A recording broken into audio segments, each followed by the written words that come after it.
Hey fellow DIYers, today I'm working on a 2018 Lincoln MKX and I'm going to be doing the front brakes.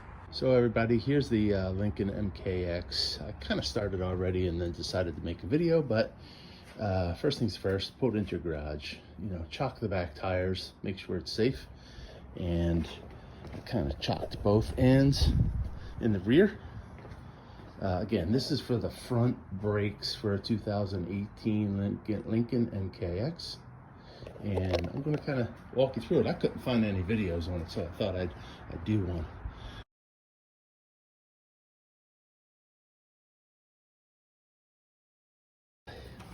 Underneath the water deflector, where you use the universal piece, bit, pop your hood here. Relieve the pressure from the master cylinder. Take the cap off. Okay, now you can see I have it jacked up. I'll bend down and show you some of the jacking spots. So a little bit difficult to jack it up. Hopefully you have a jack that can get the whole vehicle at one time, but some jack stands behind the frame there. So jacked it up in the front, put the stands right behind it. Be sure it's under the frame. Did that on both ends. Trying to be as safe as I can here. Okay, here's some of the tools we'll be using today. Of course, we have wire brushes, wire wheel, heavy hammer. We have a 21 millimeter socket, 1/2 inch drive, socket wrench, 1/2 inch drive. We have an 18 millimeter socket. That 18 is going to do the rotor brackets. The 21 millimeter is basically to get your lug nuts off. I'll explain that in a moment. Then I have a universal bit right here. This is one of those cheapy universal bits. I have that just to remove the underlaying, the water deflector that's underneath the vehicle. This one's interesting here. I had to buy this 11 millimeter hex bit. Now, kind of strange. Other vehicles I've done, they've always used 7 millimeters, and in fact, the back brakes have a 7 millimeter bit. That's the caliper pin, but the fronts are pretty heavy duty. I'll show you in a minute, and you're going to need an 11 millimeter. It's actually a little harder to find than I thought. I have a torque wrench, 1/2 inch drive. You're going to need at least 115 pounds. I think the tires will get torqued to 100, and even at the bracket, the rotor bracket will be torqued to 100. I'll put those torque specs in for everything later in the video. I'm going to be using Evolution. These are power stop brake pads. There's a little look at them, and of course the set spring set that comes with it, or the hold down kit. And here's the rotor, also a power stop. Now, I get it, it's a family car. I didn't have to use slotted and all that good stuff, but I wanted something on there that looked good and was supposed to be good, so we're gonna try it out. I know I paid a little bit more for it, but it is what it is.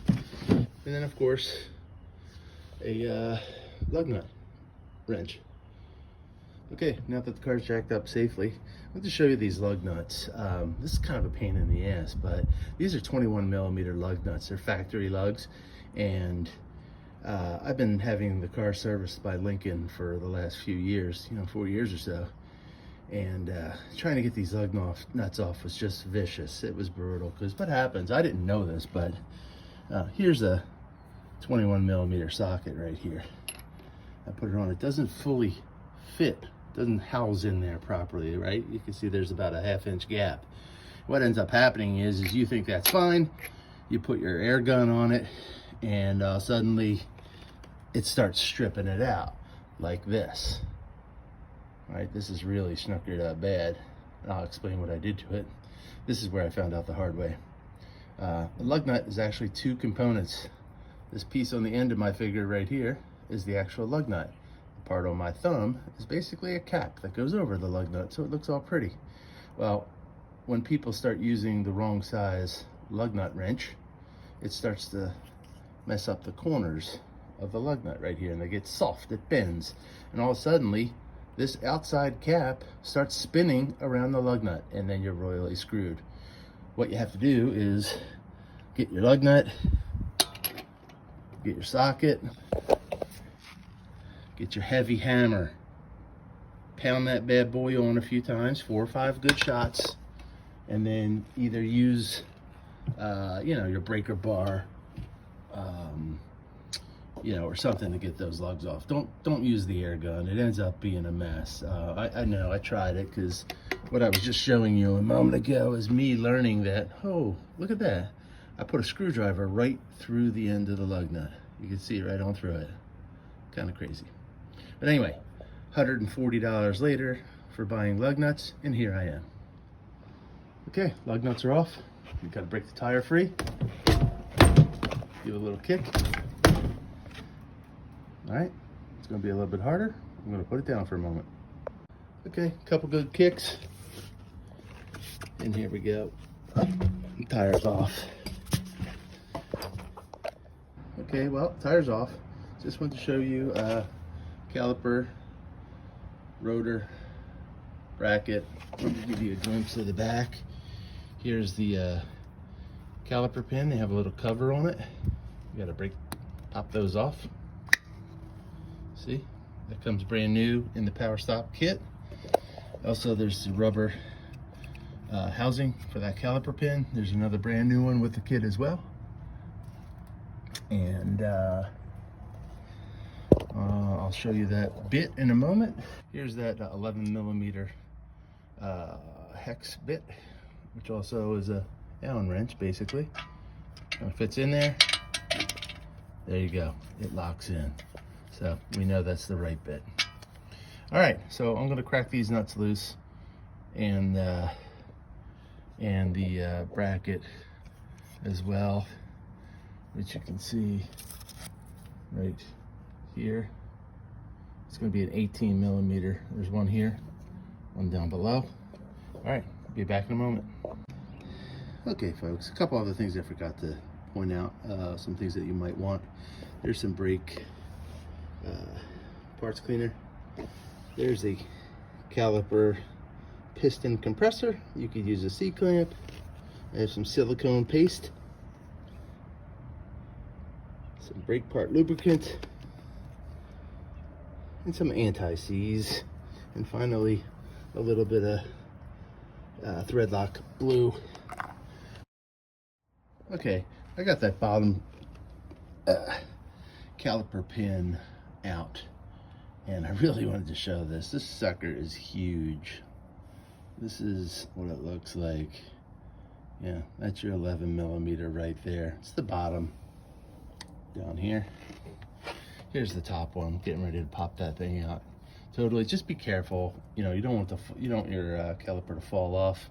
And I'm also going to need to grab a little bit of wire to hang this caliper, either from the spring up here, you know, or somewhere. That's likely the spot to put it. But you don't want to twist your caliper all up and mess up the hoses. Then you're opening up a whole different can of worms. But I'll be back in a moment once I get that off. Okay, folks, to get that caliper off, you got to take off this spring here, or the bracket that kind of holds it on. Just get your screwdriver, kind of wiggle it in there, like such. You know, there's a little hole. It's kind of almost like going right in here, and just kind of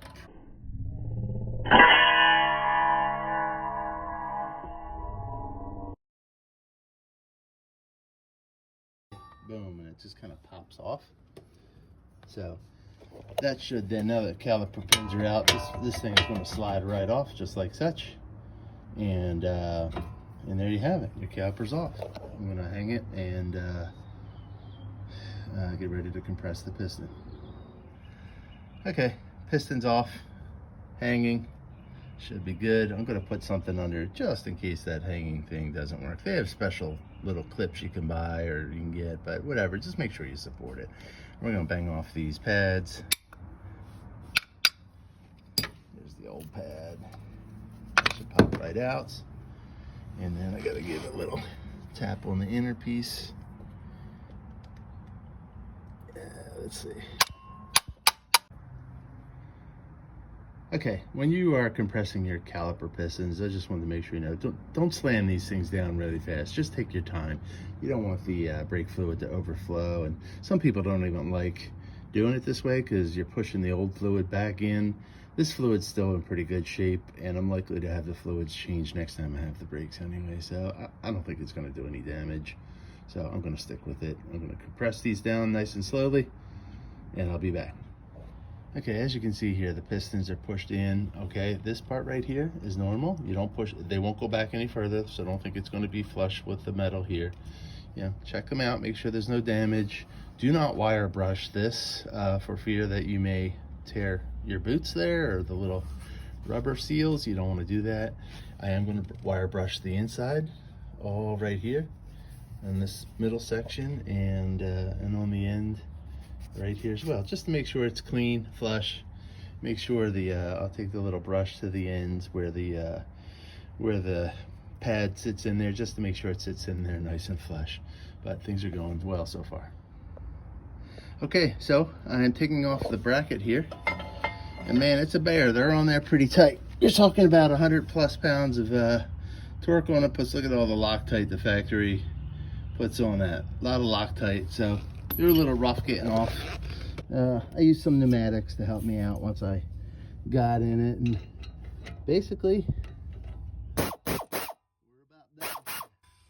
So next, I'm going to get this bracket off and then try and get that rotor off. I'm sure there's going to be a few curse words. Okay, bracket is off. So here you can see it's a little muckied up and got some rust on there.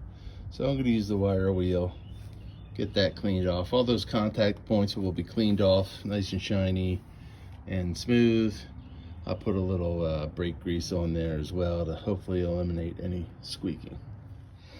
Okay, a couple really good taps on the rotor. Yeah, I usually bang around here. You can see, spin it when you're banging it off, whatever you got to do to get it off. But remember, if you're going to be hitting the sides and you hit it with a hammer, it's done. You got to get rid of it. You're going to ruin your rotors as soon as you do that. And be careful, don't hit a lug nut. Jesus, that'll be a nightmare for you.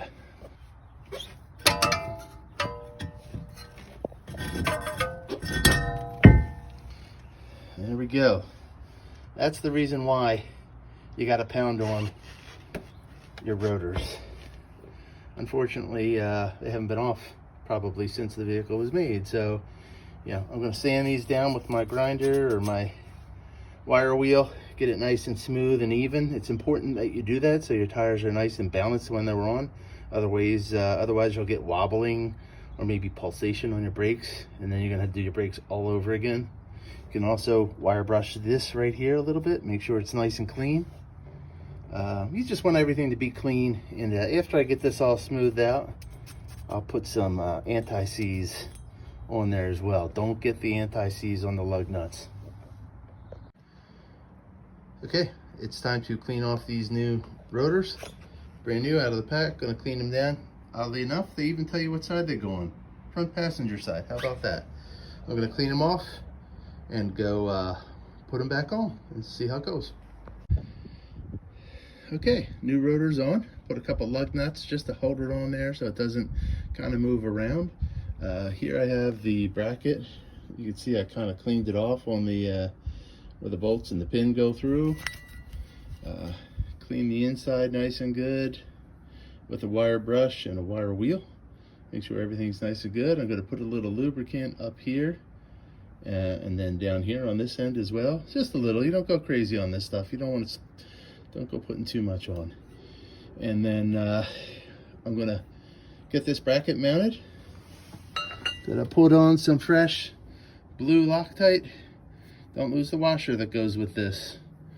And we'll get those put in, and I think the torques, I think it's supposed to be 100 pounds torqued for these, which is a lot, but I will put those, I'll put a picture of the Chilton torque specs in here as well, just so everybody can see that.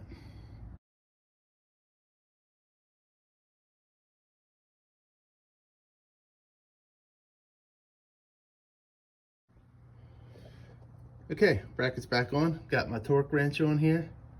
I'm gonna crank this down to 111 foot-pounds.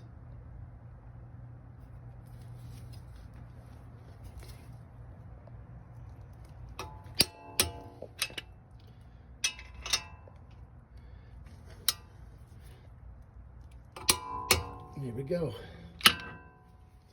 All right, next we're gonna get that caliper on, get a little bit of grease on here, on these edge brackets where the pads are gonna sit on there. They're all cleaned up real nice. It's all cleaned up in there. Get a little grease on that inside tabs, those 3 tabs there, and a little bit of grease around those cylinder rings, and we're getting there.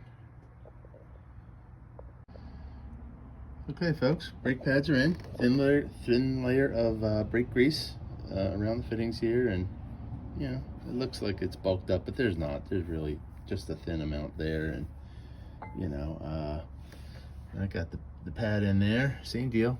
Anywhere there's a contact point with the metal to metal, you know, hopefully that grease will cut down any squeaking. I'm going to slide that rotor on, and we'll see how it goes. Okay, I'm going to slide. You'll see there's grease on there. I'm going to slide the caliper on. Put a little grease on the pins. These big ass pins right down here. That I'm not using brake grease. I'm actually, since it's coming in contact with the rubber, I'm using the silicone paste. Real thin layer. You know, no bulkiness in that. You just want to, just enough for it to slide. And the silicone's good because it contacts rubber and it won't deteriorate like brake grease might break that rubber down. Okay, calipers are on. They're tightened, just hand tight for now. Yeah, remember, we got that big ass hex nut. Come down the bottom. I don't know if you can see this down here or not, but that's not it. There you go. That's hand tight there. I'm going to eventually torque those down to 41 foot-pounds. Again, I'll show you the Chilton for that, but it's 41 pounds.